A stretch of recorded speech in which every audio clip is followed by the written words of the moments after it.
Phungu wa nyumba ya malamulo ku dera la Chitipa kumwera kapena kuti Member of Parliament for Chitipa South olemekezeka Bambo Werani Chilenga apititsa chiganizo ku nyumba ya malamulo chimene akufuna kuti tisinthe malamulo a dziko lino kuti mtsogoleri wa dziko lino asamapitirire kukhala ndi zaka zakubadwa zokwana 80. Ndiye ambiri akulankhula pa nkhani imeneyi otsutsa makamaka akumanena kuti nkhaniyi ikuoneka kuti ikupanga target munthu umodzi olemekezeka mtsogoleri wakale wa dziko lino Profesa Arthur Peter Mutharika chifukwa iwowa ndi amene akuoneka kuti ndi mtsogoleri wamkulu kwambiri kuno ku Malawi amene akufuna kudzapikisana nawo pa chisankho cha upresidenti chaka chamawa. Ndi apanonso tili ndi Bambo Samuel Lwara amene akhala akulankhula pa nkhani zochitika za ndale kuno ku Malawi amenenso maganizo akunena kuti kodi bilu imene iyi ikamapita ku palamenti cholinga chake ndi chani, kuti tikamafuna kuti tisinthe malamulo kuti munthu ofuna kukhala president asamapitirire zaka 80 ife ngati amalawi tifuna kuti tipindulepo chani pamene papa. Ndiye Samuel Lwara afuna kuwauza amalawi kuti tikamapititsa mabilu ku palamenti tidziwunikira kuti kodi bili imene iyi ndiyopindulira amalawi kapena ikungofuna kuti ipange target munthu umodzi kuti isangalatse anthu ena ake andale ochepa. Ndiye tikhale limodzi kuti timve kuti Lwara maganizo awo ndotani pa nkhani ya age limit bill imene olemekezeka Werani Chilenga akufuna kuti ikambiridwe ku nyumba yathu ya malamulo mu mzinda wa Lilongwe. Tiye tikhale pano limodzi pa Nyasa VoiceBox kuti timve kuti kodi nkhani imene ikuyenda bwanji. Yes, my comrades, epani ndabweraso ndikola ma argument age limit. Age limit yo tabwino tentivomere age limit yomwe inayachita pasi kandi law yabwera zaenda ku parliament zina kufuna anthu amene wawa. Kodi what are we expecting out of that? Tikufuna chani makamaka? Age limit yo inde tenti ikapo ai akulu tenti chosemo tachose. What are we expecting as Malawians by doing that? Tikufuna chani? Because when you are putting up a bill, bill yonse makani ma consequences zake dima advantage yake. What are the advantages of that bill? Because when we talk about things from parliament, we are looking at competency and incompetency. Kodi mwaona kuti anthu okalamba ndi amene akubwezera mbuyo kupanga malamulo because parliament is there to formulate policies. Kodi chavuta ndi chani?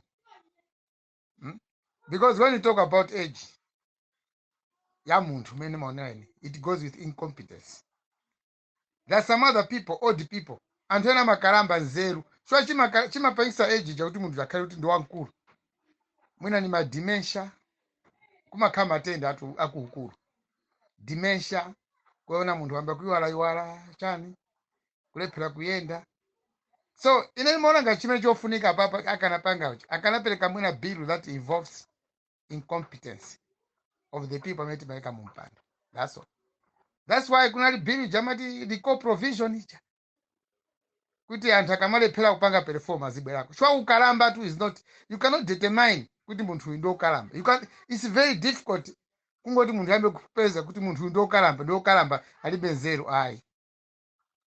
So the thing is, what is there? Bill imene ikachita pasi tikufuna chani amalawi makamaka? What do you want? Do you want development? Do you want good decision making? What do you want? Or what are we expecting from this bill? Zene mwina bwezi ukambira zimene zonse. Because what is in it, and true, this bill, I don't think there will be some consultation with the public. The general public tungomvera ku parliament. Not every Malawian was consulted. It's only politicians who are making noise in parliament. Omwe tina asankha kuti apite ku parliament. Sinapange discuss bill imene pa constituency level. Never. Pa national level sinapange discuss. Therefore, why taking this bill to parliament without proper discussion, consultation? It's wrong. That's why yango kamba mwina kuona ngati mshatage Mutharika. Sure, the oldest politician of the land is Mutharika. Alipo yeye khatu. He's the only person amene wankulu. Yemwe afuna akuonesa kuti afuna zaidi pa 2025. Only one person. Mutharika, president wa DPP, ndi amene ali wankulu. Paso gwe onse ena mwina achiwiri my Joyce Band. Two people. Amene ali akulu azibani. Achakwera is not 70. Sana fike 70 achakwera. Zipandi zina zoseza sogolao, I don't think Africa ma aging at achina Mutharika. So tikufuna tipindule chana malawi tikamati tikapanga zimene zisi. ndi mavuto tinawo kumalawi kuno. Tikapanga age limit chaka chamawa njala itha. Chaka chamawa ntchito ana athu azapeza ntchito atamaliza ku university. Misewu yathu izakonzedwa tikapanga zimene tikupanga. What is needed is tipange mabilu a incompetence. When people are not performing parliament, kandi okalamba kandi osakalamba achoseko mumpande ofunikira tike manthera.